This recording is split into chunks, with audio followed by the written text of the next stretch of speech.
I'm going to go ahead with the meeting beginning ritual.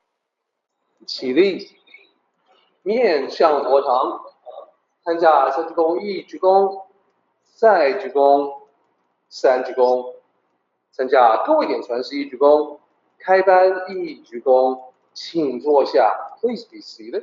For review purposes and for those of you who've not yet been initiated, let me cover first of all what it is I'm talking about.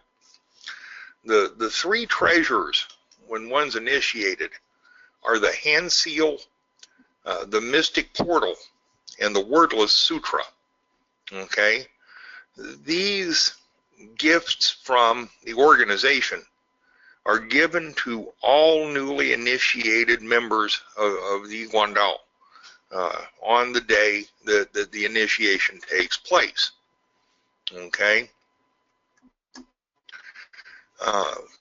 While the actual implementation of the treasures is confidential to the uninitiated, the existence of them is pretty well widely known, and a discussion of what they do and how they work, I think, is in keeping with that knowledge, and hopefully may even inspire someone to investigate initiation and the practices of I Kuan Tao a little more deeply.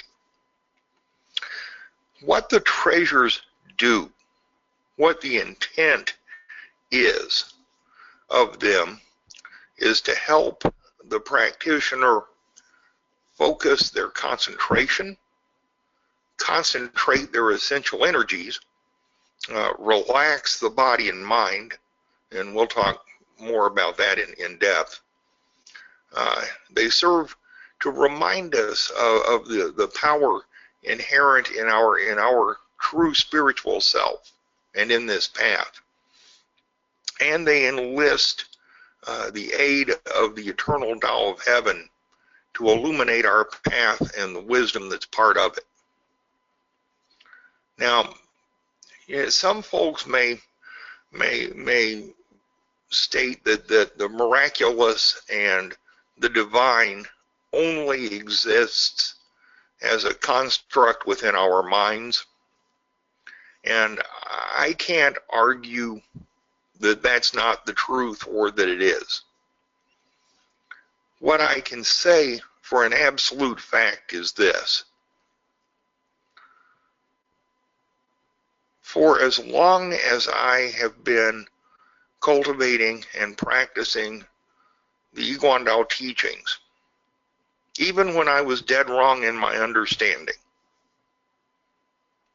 I seem to have received an awful lot of leniency and latitude in my life, strictly for the amount of energy I put into trying to understand the teachings.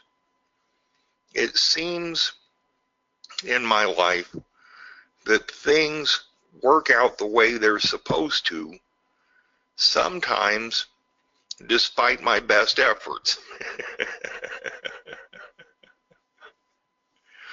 And I can't always attribute the way that things turn out to my own understanding or the work that I put into making them go that way. Sometimes the most wonderful and miraculous things happen, and I have no idea why, where they came from, or how. I refer to those occurrences as the aid of the eternal Tao of heaven. It's happened to me enough times that I've formulated a hypothesis that says that the Tao of heaven provides some pretty significant slack to those of us that are really trying to understand it. And although I wouldn't ascribe personification to it, it's almost like it's acting in our behalf. That's kind of hard to wrap my head around, specifically because I'm a Taoist of the philosophical bent, and therefore I don't really in my heart of hearts, believe that there's some little old man that looks like Santa Claus with a shepherd's crook up there somewhere influencing the spiritual path of my life. But I've seen enough evidence of the movement of the Tao in my life that I absolutely can say that it works. And that some of it is quite beyond my ability to comprehend. So, you know, if you're kind of like me and you don't necessarily believe that there's some personified entity out there influencing the movement of the universe, that's okay. But be open-minded enough to understand that there are also occurrences within this universe that we just plain don't understand. And sometimes those things operate to our great benefit and sometimes not. Oops. Wow, how many? Okay, there we go. I see it's going to be a rough day for technology. So let me explain to you just a bit how it is that the treasures operate, okay? The hand seal, you can think of as kind of being the great internal hug.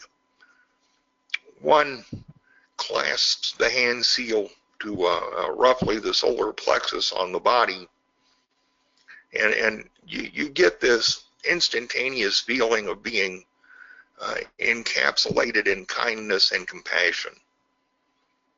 It's a remarkably comforting feeling. Now, you know, I know it's my hands and my solar plexus. You know, it's not like my wife's hugging me, but the feeling of comfort that I derive from that, particularly when I'm stressed, is pretty doggone remarkable.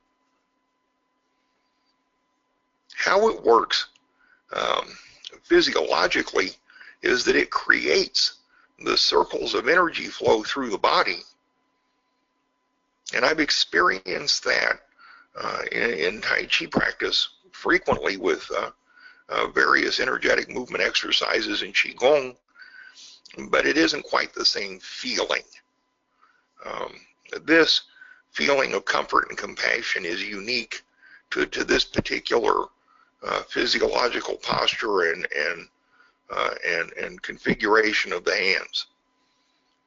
But you know, when a person's really strung out, really stressed out, having a tough time unwinding, it's remarkably useful to kind of help bring the blood pressure down and clarify the mind a bit. The why it works is because it helps to remind us that we are part of a much larger whole, that we are not only complete within ourselves and within our spiritual selves, but complete within the I Kuan Tao and the Tao of Heaven itself.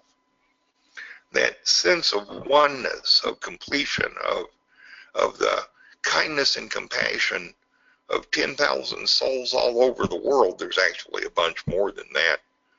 But of all of those caring individuals is a nifty and wonderful thing. It reminds me of the bond that I share and the closeness that I share with my Tao brothers and sisters in Los Angeles there.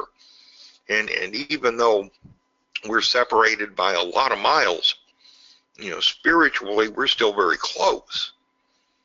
You know, every now and again, I get to see Master Chen and Master William. Every once in a while, I get to see Derek. But despite time and distance, that closeness, that bond still exists. And it's something I can tap into basically any time I want or need to remind me that I'm not just standing out here by myself.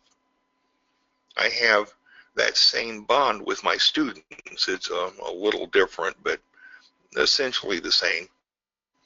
And Aaron discovered, actually this weekend, that bond exists for him as well. It wasn't something that he was consciously aware of until he was stuck out by himself in the middle of the campus, and you know, for a moment or two there felt like he didn't have anywhere to go or anyone to turn to. It is in those times where we feel the most dire need that the three treasures become the most helpful. So tuck that away in your in the back of your mind for a moment. The when and how to use this is, well, as I alluded earlier, when you're tense, stressed, feeling alone, feeling confused, when clarity is beyond your grasp and wisdom beyond your reach, when the blood pressure is going up and it seems like life is about to run over you, this is a tremendously calmative influence. I have used the hand seal frequently for those very reasons. I have utilized the hand seal before walking into, for instance, what I know is going to be a difficult business meeting or a high stress interpersonal interaction of some description, or when I feel like I need to be able to strictly control what I think and what I say in a situation because of the politics of the interaction, and business is full of those situations. You know, there are those times when I know doggone good and well that my position is the correct one, but the politics of the situation don't allow me to press that point. And sometimes for me that's difficult. This helps me to relax and to remember that the need to be right is sometimes not nearly important as the need to not have a conflict. Next up is the mystic portal. That is the place on your forehead just a little above and right smack between your eyebrows. In the practices of most styles of Tai Chi Chuan, that place is referred to as Yangting. Okay? It is a particularly energetic point that lies along the Renmei, the central line of the front of the body, and has a number of uses other than the spiritual use we're talking to here. However, Tai Chi Chuan and the practices of I Kuan Tao overlap at this point, as it is one of the focal areas for the concentration of spiritual energy. The primary purpose of the mystic portal is to help one lift their gaze upwards, if you will.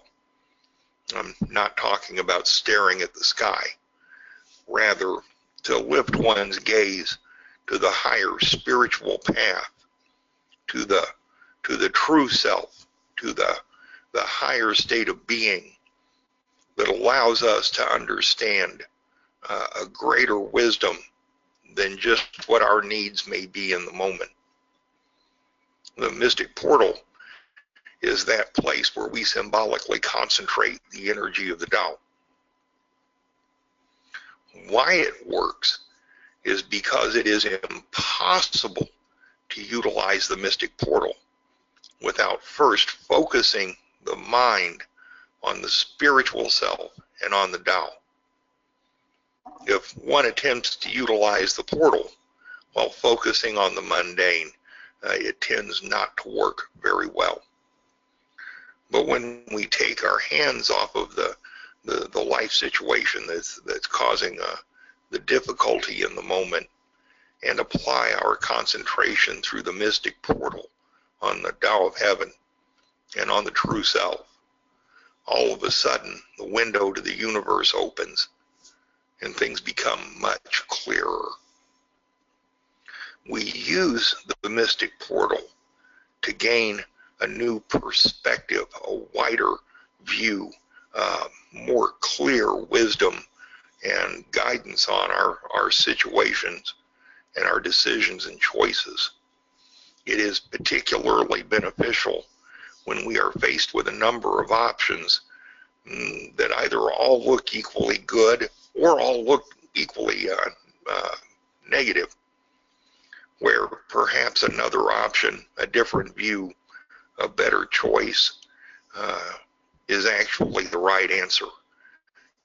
And we don't seem to be able to acquire the clarity to figure out what that option is. Once again, I have used this treasure to great effect in my business life and in my personal life to help me better understand things that are going on around me before I open my mouth and stick my foot in it. I also find that concentrating on the mystic portal allows me to refocus my gaze on the spiritual self and to get my head out of the mundane and the details sometimes, because I can tend to get bogged down in the minutiae of living and forget what's really important from time to time. The one that Aaron had the experience with, the Wordless Sutra, to which he wished me to extend on his behalf many thanks to Master William for discussing this with him. So now I've done what I said I'd do. You can still pick the phone up and call him. The Wordless Sutra is never spoken out loud. The exception to that is when you're initiated or when we review it for the purposes of making sure that people remember to do it correctly and know how to use it. In times of most dire stress, in those situations where we feel that we are most at risk, physically, spiritually, mentally, in any way you choose, the Wordless Sutra is our access to that ethereal spiritual force that I referred to earlier, to that aspect of the Tao of Heaven that moves to help us. I have seen, personally, the Wordless Sutra calm down dogs. I've seen it move things and events, and once even weather, because it was beneficial for those things to occur. A couple of those things happened to me. Last week, in his dorm room, Aaron was feeling completely beaten. He was having a tough time adjusting. He was having a really hard time being gone. He was physically exhausted from hiking all over campus. He was mentally exhausted from trying to get all the things he had to get done, to get to his classes and everything done all at one time, and from trying to adjust to the changes in lifestyle, roommates, and surroundings. You know, most of us have been to school at some point in time or another. That first few days is a pretty big adjustment. And he was just whooped. And somewhere out of the back of his mind, he thought of the Wordless Sutra. And with his head in his hands on his desk, ready to give up, he used the Wordless Sutra. His words to me were that he felt physically lifted up, that he was picked up out of his chair, literally, that he was comforted, kind of mentally adjusted, relaxed and calmed, and achieved an understanding at that moment that this wasn't the end of the world and he was going to be okay. That to me is miraculous. That, to me, is the movement of the Tao of Heaven itself. Could I have done that for him? Maybe. Maybe not. But the path that he chose, the option that presented itself to him, was the deepest and most powerful of the spiritual disciplines that we possess. He hooked himself into his true self, and from there into the Tao of Heaven, and tapped into that power that transcends everything that we know and understand. And he received what it was that he needed to become successful. That, in a nutshell, is how the Wordless Sutra works. When you think that the bear is about to eat you, it is the Wordless Sutra that you call upon to not be eaten by the bear.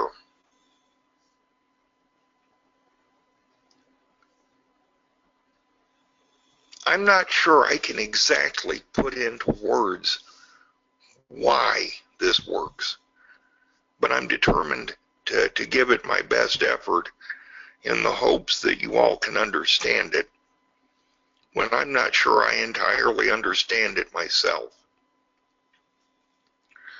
I can tell you that I believe that the Wordless Sutra works because the Tao of Heaven moves to assist those of us who are trying to find it. And how do I make that statement without causing it to appear personified? That's difficult. And in my mind, all I can say is there are some things in this universe that I am not supposed to comprehend. This may be one of those. But I know for a fact that it works. These treasures are there to aid us and help us in times of need. Not just spiritual need, but in the needs of living life and dealing with situations. These treasures elicit from us our highest selves, the best in our spiritual practices. They allow us to tap into forces that we don't understand and wisdom we do not necessarily possess during the times of dire need when we need them the most. They help us to clarify the mind and to access the eternal wisdom of the Tao while they calm the mind and the spirit.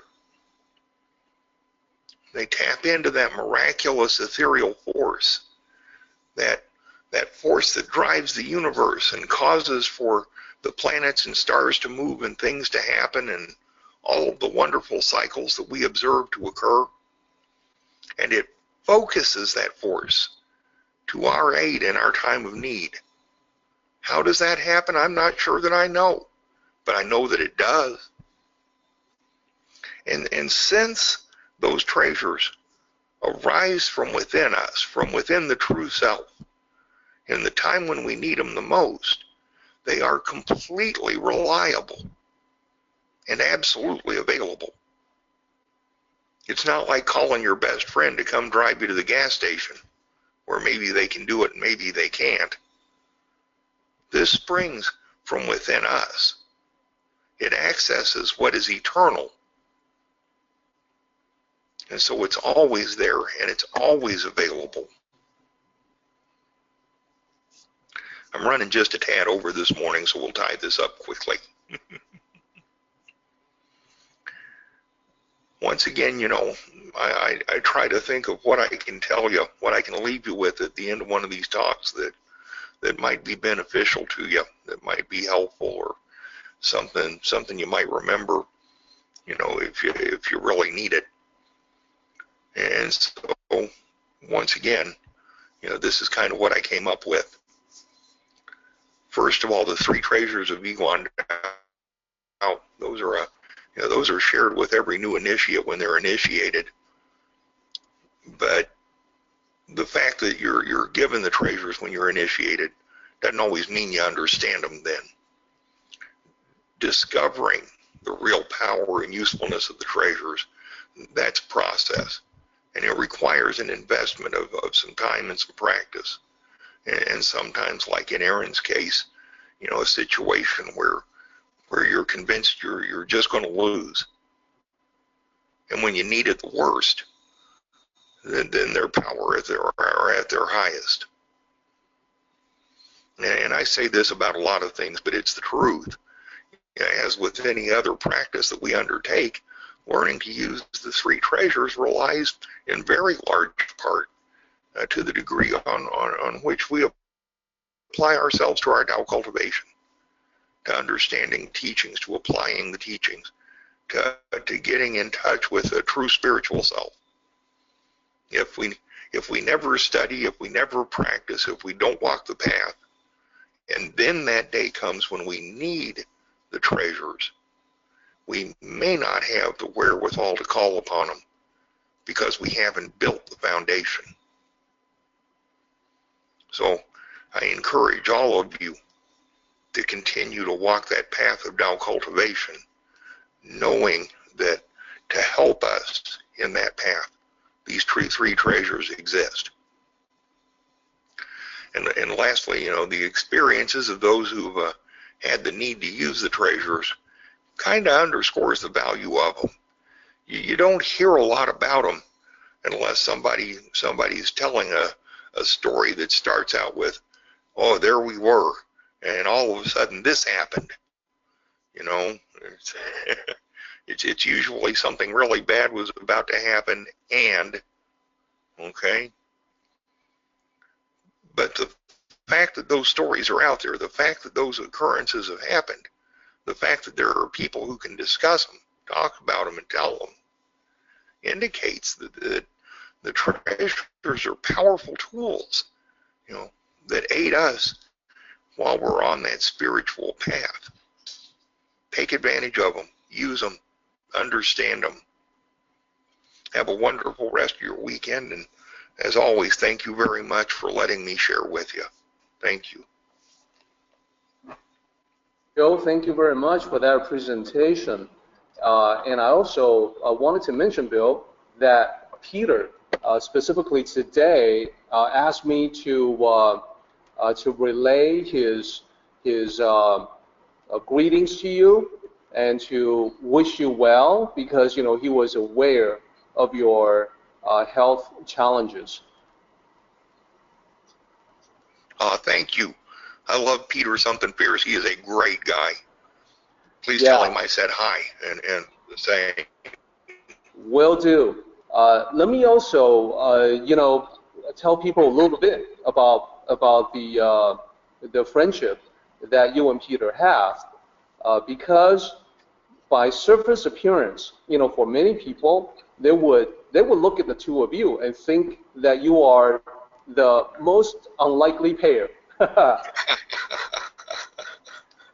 So, and what I mean by that is that physically, Bill and Peter appear to have nothing in common. Bill is a very big guy. Peter is a small fellow. You know, Bill is this American dude from the Midwest. Peter is from Vietnam. So you would not think, you would not assume that the two of them would become as good, as close of friends as they have. But something strange happens when you practice the Tao, and you have this recognition at a very deep level of the souls that you encounter. So, you know, despite expectations, and regardless of what people think, these two guys became fast friends. they met, I think, like probably more than 10 years ago. They're still really good friends today. When we were in Taiwan, he and I sat up all night talking one night because he couldn't sleep. So yeah, he had. My recollection is that he had a lot of trouble. He was severely jet lagged. So you guys were chatting until the small hours of the morning and beyond. Really got to know one another. And there was just some kind of connection. It was just a really, really positive thing. Yeah. And then we were all back up at 5 in the morning to go do the morning ritual at 6. Experience for a lifetime.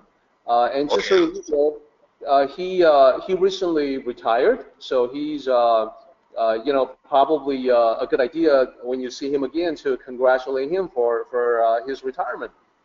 Absolutely. I'd love to get his phone number again. My phone died after the last time I got it, and now I don't know it again. Okay, I will ask him.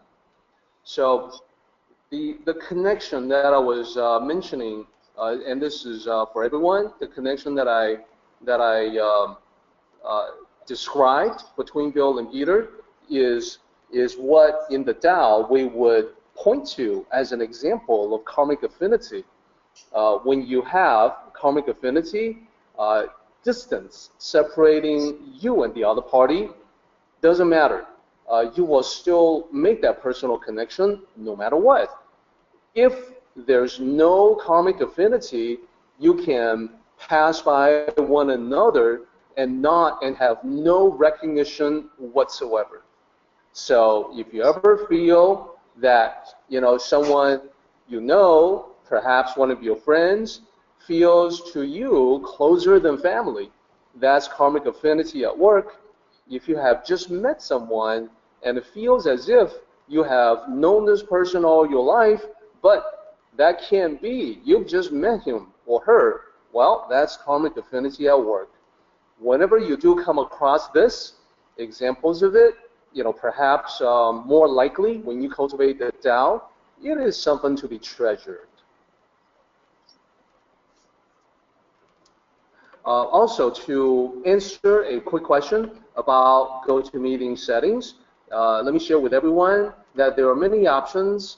So, for instance, in the GoToMeeting controls, it's got a whole bunch of things that we don't use, like conducting a poll of the attendees or to turn on the webcam. So what I do is that I turn those off since we're not using them, and then I save the configuration. And one of the options is to allow the attendees to view other attendees or the list of attendees. And I definitely enable that. Then I save it. Save it as part of the layout of the controls. Now, just so everyone knows, what can happen occasionally is that the company GoToMeeting, they issue many updates to the software, to the control panel for the meeting. Whenever they do, they always overwrite the previous settings and go back to the default. So then all of those options become live again, and then the list of attendees become invisible to the attendees again. So I have to redo that whenever they update the software. So just so everyone knows. And Bill, finally, just to quickly give you the feedback from online participants. So a request, a feedback and request from Susanna. Bill, I enjoyed that presentation, but I wish, Bill, perhaps you can explain how to do these things. Now, I assume that this is referring to the three treasures, so there is a part of it that's veiled and kept from those who are not initiated. Bill, can you explain that a little bit? Yes, absolutely. I don't know the tradition or the reasoning, but the three treasures are reserved for those who have been initiated into the I Kuan Tao. And I believe that one actually has to have the mystic portal opened, which occurs during the initiation ritual in order to receive the treasures and for them to work. Master William would be a lot better person, or perhaps yourself, to describe the actual reasoning, because I don't know that I've ever heard what the tradition is. Okay, so I can clarify and let everyone know that the reason why there are parts of the three treasures that are not revealed until after initiation is to keep them special and to keep them gifts for those who decide to go through the initiation ritual. So in order to preserve them as gifts, they are not given out to absolutely everyone, whether they go through the rituals or not. Does that make sense? Absolutely. Okay, so from Gavin, thank you, Bill, for an exceptional presentation this morning. The three treasures are things I've been introduced to for the very first time this morning, and I'm committed to explore these further for my own enrichment and Tao cultivator development. So for those who are in the New York City, New Jersey, the Tri-City area, I just want to mention that ordained masters do have a plan to visit at some point, I think perhaps in a few months, and I am hoping to accelerate their planning for the trip, for the visit, by encouraging more people in that area to seek and receive the Tao, and then they themselves can receive the three treasures and use that to help them in their cultivation. And indeed, very powerful stuff. And then one last one from Bob and Bill. This is a good opportunity for clarification as well. Well, Bill, that was super powerful. One question: are the three treasures described in the Dao De Jing? Are these the three treasures described in the Dao De Jing? And if not, what is the source of origination? Okay, part of this I know, part of it I do not. I don't believe these are what Lao Tzu is speaking of. In fact, I'm pretty sure that's the case. These are part of the I Kuan Tao tradition. The actual source, the actual point of origination, I once again do not know. I've not ever heard that particular tradition. However, once again, Derek may. Yes. So these are parts of the original Tao. What Lao Tzu was talking about is a different set of three treasures. The three treasures of Lao Tzu are compassion, or kindness, frugality, or conservation, and the third one is humility, or not daring to be ahead or foremost in the world. So those are very different from the three treasures that Bill has described. Yeah, and those are the Mystic Portal, the Wordless True Sutra, and the Hand Seal. So they've been part of the original Tao from the very beginning, and they are meant to help individual cultivators cultivate the Tao. Let's go ahead and do the meeting ending ritual, everybody. 起立，面向佛堂，持架深鞠躬，一鞠躬，再鞠躬，三鞠躬，持架各位顶传十一鞠躬，斜班一鞠躬。Well done, everybody. Thank you so much.